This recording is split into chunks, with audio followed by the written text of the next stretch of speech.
दोस्तों आदाब सलाम नमस्कार। आज के एपिसोड में हम बात करेंगे AIMIM प्रमुख असदुद्दीन ओवैसी की रणनीतियों के बारे में। AIMIM की बिहार विधानसभा उपचुनाव को ले किस तरह की रणनीतियां अपना रही है और कैसे माहौल को दिलचस्प बना रही है, आज के इस एपिसोड में हम आपको विस्तार से बताने जा रहे हैं। दोस्तों, जैसा कि आप जानते हैं कि 13 नवंबर को बिहार के 4 विधानसभा सीटों पर चुनाव होना है।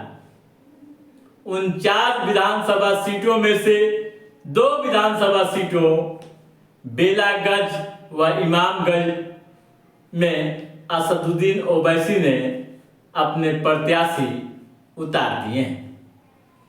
उनके प्रत्याशी के नाम का ऐलान होने के साथ ही सियासी सरगर्मी बढ़ गई है और सियासी गलियारों से लेकर आम व खास के बीच एक खास तरह की चर्चाएं हो रही है, एक खास तरह की राजनीतिक बहस हो रही है। राजनीतिक बहस क्या हो रही है कि ओवैसी की पार्टी इस उपचुनाव में किसका खेल बिगाड़ेगी। क्या आरजेडी का MY समीकरण बरकरार रह पाएगा? क्या मुस्लिम वोट ओवैसी ले पाएंगे? कई तरह के सियासी सवालात हो रहे हैं। दोस्तों, असदुद्दीन ओवैसी की पार्टी AIMIM ने बेलागंज से मोहम्मद जमील अली को मैदान में उतार दिया है, तो वहीं इमामगंज से तारा पासवान को टिकट दिया है। दोस्तों, पहले हम बेलागंज की बात करते हैं कि कैसे बेलागंज का माहौल रोचक होता दिख रहा है। आप जानते हैं कि यह सीट आरजेडी की रही है। आरजेडी के सुरेंद्र यादव यहां से 6 बार विधायक रह चुके हैं। इस बार उनके बेटे विश्वनाथ सिंह को आरजेडी ने मैदान में उतारा। तो वहीं दूसरी तरफ जेडीयू ने पूर्व MLC मनोरमा देवी को टिकट दिया है। प्रशांत किशोर की पार्टी जनसुराज की बात करें तो आप जान लीजिए कि जनसुराज ने प्रोफेसर खिलाफत हुसैन को मैदान में उतार दिया है। वहीं निर्दलीय प्रत्याशी भी मैदान में।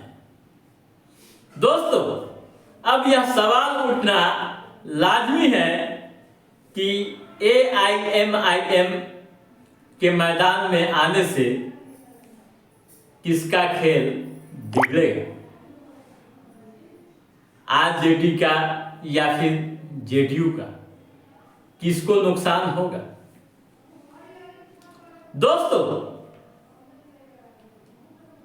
कुछ तथ्य हम आपके सामने रखेंगे, खासकर उम्मीदवारी व जातीय समीकरण को लेकर।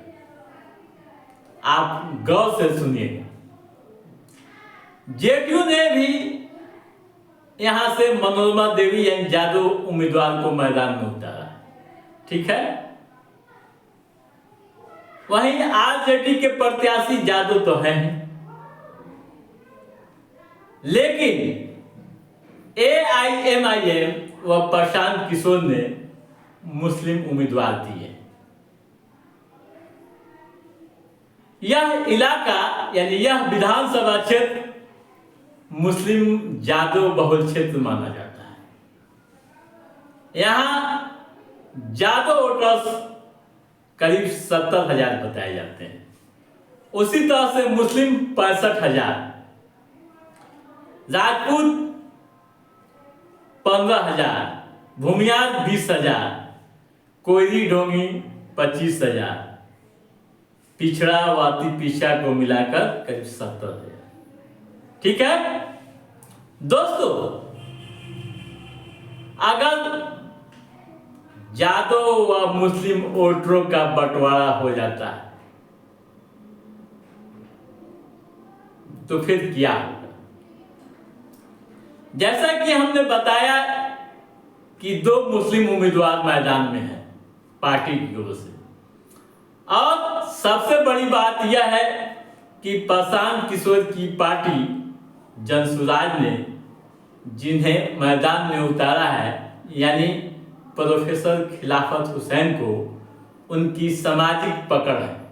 वे बड़े शिक्षाविद रहे हैं, मिर्जा गालिब कॉलेज के प्राध्यापक रहे हैं, एचओडी रहे हैं मैथमेटिक्स के। इस कारण उनकी पकड़ स्थानीय स्तर पर बताई जाती। उसी तरह से एआईएमआईएम के जो प्रत्याशी हैं ये भी मुस्लिम वोटों पर पकड़ रखते हैं, जो सूचनाएं आ रही है। अगर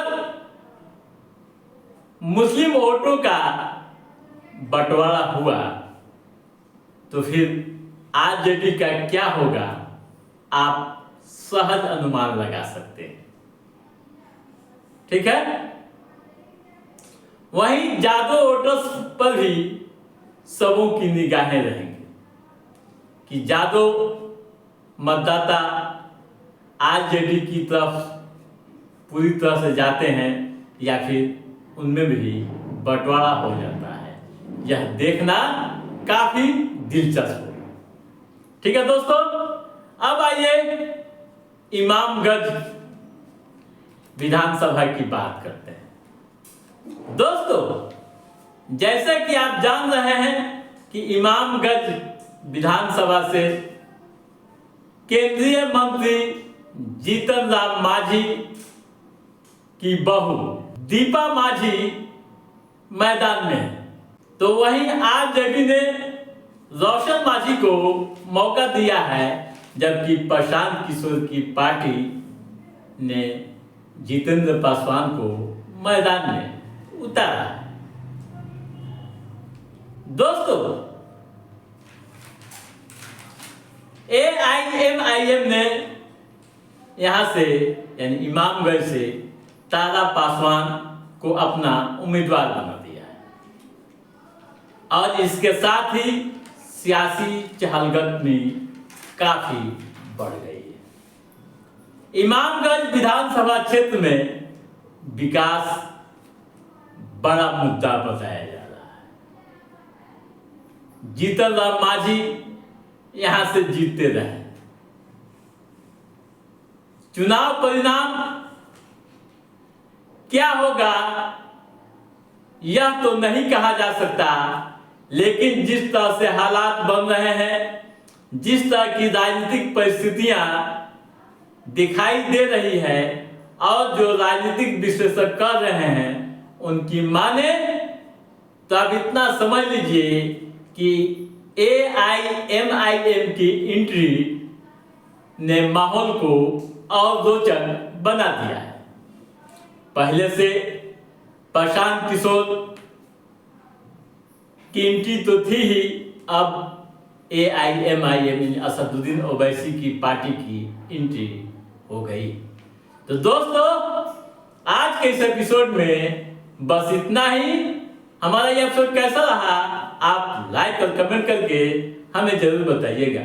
यदि आपने हमारे चैनल को सब्सक्राइब नहीं किया है तो सब्सक्राइब भी कीजिएगा, ताकि इस तरह की महत्वपूर्ण राजनीतिक गतिविधियों संबंधित जो भी अप टू डेट है उसे हम समय समय पर आपके बीच पहुंचाते रहेंगे। तब तक आप अपने दोस्त को दीजिए इजाजत। नमस्कार।